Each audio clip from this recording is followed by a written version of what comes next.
이 새벽에 우리에게 주신 하나님 말씀 요한일서 2장 1절에서 11절까지 말씀, 이 말씀을 함께 읽겠습니다.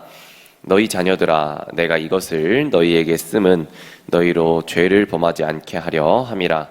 만일 누가 죄를 범하여도 아버지 앞에서 우리에게 대언자가 있으니 곧 의로우신 예수 그리스도시라. 그는 우리 죄를 위한 화목 제물이니 우리만 위할 뿐 아니요 온 세상의 죄를 위하심이라. 우리가 그 계명을 지키면 이로써 우리가 그를 아는 줄로 알 것이요 그를 아노라 하고 그의 계명을 지키지 아니하는 자는 거짓말하는 자요 진리가 그 속에 있지 아니하되, 누구든지 그 말씀을 지키는 자는 하나님의 사랑이 참으로 그 속에 온전하게 되었나니 이로써 우리가 그 안에 있는 줄 아노라. 그의 안에 산다고 하는 자는 그가 행하시는 대로 자기도 행할지니라. 사랑하는 자들아, 내가 새 계명을 너희에게 쓰는 것이 아니라 너희가 처음부터 가진 옛 계명이니 이 계명 옛 계명은 너희가 들은 바 말씀이거니와, 다시 내가 너희에게 새 계명을 쓰노니 그에게와 너희에게도 참된 것이라. 이는 어둠이 지나가고 참 빛이 벌써 비치미니라. 빛 가운데 있다 하면서 그 형제를 미워하는 자는 지금까지 어둠에 있는 자요, 그 형제를 사랑하는 자는 빛 가운데 거하여 자기 속에 거리낌이 없으나, 그 형제를 미워하는 자는 어둠에 있고 또 어둠에 행하며 갈 곳을 알지 못하나니 이는 그 어둠이 그의 눈을 멀게 하였음이라. 아멘. 네, 할렐루야. 복된 화요일입니다. 또 오늘 또 주님 말씀을 따라 살아가는 복된 하루 되시길 주님의 이름으로 축복하고요. 계속해서 저희 요한일서 이제 함께 살펴보고 있습니다. 오늘은 2장 1절에서 11절까지 말씀 함께 볼 텐데요. 어제 나눠드린 것처럼 요한일서는 당시 영지주의라 하는 이단에 위협받는 초대교회 사람들에게 올바른 교훈을 하기 위해 지은 책이다 라는 사실을 어제 나눠드린 바 있습니다. 그래서 이제 교회 사람들에게 죄를 경계하고 예수님의 화목 제물 되심을 계속 강조하기 위한 저자 요한의 의도를 우리가 파악하며 요한일서를 함께 묵상해 나가야 되겠습니다. 먼저 1절과 2절의 말씀을 함께 보시겠습니다. 이 1절과 2절의 말씀은 편지를 쓴 이유에 대해서 이제 언급하는데요. 이 편지를 쓴 이유는 1절에 지금 이 편지를 읽는 자들에게 죄를 범하게 하지 않기 위함이다라고 이제 언급합니다. 죄를 범하지 않기를 말하지만 요한은 우리가 혹 죄를 범하였더라도 우리의 대언자 되신 예수 그리스도가 친히 우리 죄를 위한 화목제물 되심을 알려주기를 원했죠. 이 말씀을 아는 사람들은 말씀을 따르는 삶을 살아야 되는 것이 당연한 이치입니다. 그러나 때로는 우리는 육신의 한계와 옛 사람의 어리석음으로 죄를 짓기도 하지요. 그런 우리들에게 예수님은 우리들의 참 대언자가 되어주신다라는 사실을 이 요한은 지금 밝히고 있다는 사실이죠. 예수님이 바로 인간 대제사장의 한계를 넘어서는 거룩한 제사장이 친히 되어주셨다라는 사실입니다. 히브리서 10장 10절부터 14절의 말씀까지는 인간 대제사장과 그리고 대언자 대신 거룩하신 그리스도의 차이를 히브리서 10장 10절부터 14절까지 말씀은 나타내고 있는데요. 그 중에 14절의 말씀을 보면은 그가 거룩하게 된 자들을 한 번의 제사로 영원히 온전하게 하셨느니라 라고 이제 언급하고 있습니다. 즉 인간 제사장은 한계를 갖고 있지만 예수님은 영원한 제사장이시다 라는 것을 말하지요. 우리는 죄를 짓지 않아야 합니다. 너무나도 이제 당연한 사실인데요. 그러나 동시에 죄를 지을 수밖에 없는 연약한 존재입니다. 그런 우리들에게 요한은 1절과 2절의 말씀을 통하여서 죄를 짓지 않아야 함, 그리고 죄를 지었을 때 우리를 위하여 대언하시는 그리스도가 계시다라는 사실을 이 1절과 2절의 말씀을 통해서 지금 드러내고 있는 것이죠. 그리스도인의 삶은 항상 그리스도 안에서, 주님 안에서 사는 삶입니다. 그러나 동시에 죄를 눈앞에서 직면하면서 살아가는 삶이기도 하지요. 이 죄의 한계를 넘어가는, 또 넘어서는 유일한 방법은 우리의 대언자이신 예수 그리스도를 붙잡는 것이죠. 그래서 예수 그리스도를 붙잡음으로 오늘 또 죄의 한계를 뛰어넘으시는 우리 사랑하는 공군 가족들이 되시기를 주님의 이름으로 축복합니다. 네, 이어서 3절에서 6절까지 말씀을 보시면 그의 계명을 지키고 있는가에 대해서 오늘 이제 묻고 있습니다. 그리스도를 아는 것은 입의 고백에 그치지 않습니다. 무슨 말입니까? 말로만 고백하는 것이 아니라 계명을 지킴으로써 고백이 되는 것이죠. 안다라고 하는 것은 단순히 알고 있음이 아니라 그 삶에 영향을 미치는 것이죠. 여기 이제 또 현장에서 또 온라인에서 공군 중앙교회 성도님들은 대부분 이제 군 가정이십니다. 그래서 이제 군의 아내이거나 남편 되신 분들은 군 계급 체계를 또 군이 어떻게 흘러가는지를 또 너무나도 잘 알고 계실 텐데요. 내가 군인의 아내나 또 남편인데도 군 계급을 잘 모르고 군인의 습관을 잘 몰라서 어떻게 새벽에 비상 상황이 걸리면 출근하는 사실을 또 인정하지 못하고 모른다면 정말로 나는 군인을 잘 안다 라고 표현하기는 굉장히 어렵겠죠.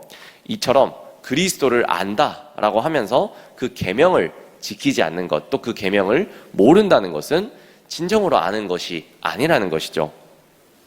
이에 오늘 말씀 3절은 우리가 그의 계명을 지키면 이로써 우리가 그를 아는 줄로 알 것이라고 말합니다. 여기서 우리는 이 이로써라는 단어에 한번 더 집중해 보기를 원하는데요.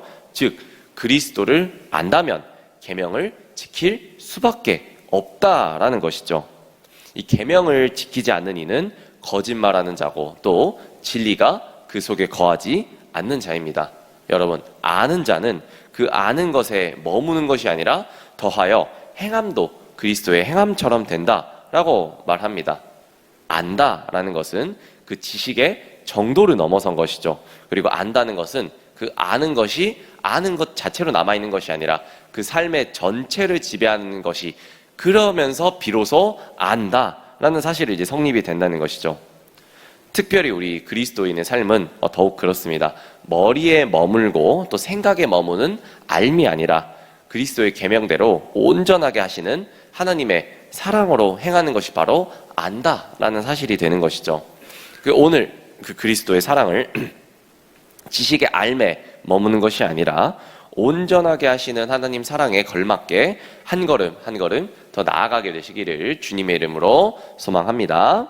네, 다음 7절부터 11절까지 말씀을 보시면은 그리스도인의 삶의 모습이 등장하는데요. 그리스도인의 삶의 모습은 새 계명을 따르는 삶이다 라고 언급하고 있습니다. 이 새 계명이란 new command, 새 명령을 의미하는데요. 9절에 빛 가운데 있다 하면서 형제를 미워하는 자는 지금까지 어둠 속에 있는 자라고 이제 말합니다. 다시 말해 빛 가운데 있는 자는 형제를 사랑하는 자라는 사실이죠. 왜냐하면 그 이유가 10절에 나옵니다. 그들의 사랑의 근본이 형제나 자신에게서가 아니라 빛 가운데 있기 때문에 사랑할 수 있다라는 사실입니다. 그 사랑의 이유는 바로 이제 새 계명이면서 그리스도로 말미암음이 되는 것이죠. 자신의 힘이 아니라 그리스도의 은혜가 있기 때문에 형제 자매를 사랑할 수 있다는 사실이죠. 여러분, 새 계명, 즉 빛 가운데 있기 때문에 그 삶은 형제를 사랑하는 삶이 되는 것이죠. 그 사랑의 근원이 빛으로부터 그리고 하나님으로부터 나온다. 그 사랑의 근원이 하나님으로부터 나온다라는 사실을 오늘 요한일서는 지금 드러내고 있는 것이죠. 여러분, 새 계명을 가진 자는 형제를 사랑하는 자입니다.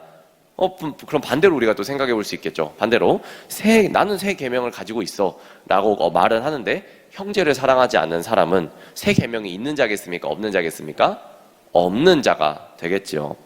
이 형제 자매를 사랑하는 삶을 실천하기 위해서 죄에 굴복하는 삶이 아니라, 그리고 지식에 국한된 믿음이 아니라 우리의 대언자이신 예수 그리스도 앞에서 살아가며 그 뜻대로 행하는 삶을 가진 자가 돼야 된다는 것이죠. 그것이 바로 우리의 오늘의 모습이 되어야 한다는 사실입니다.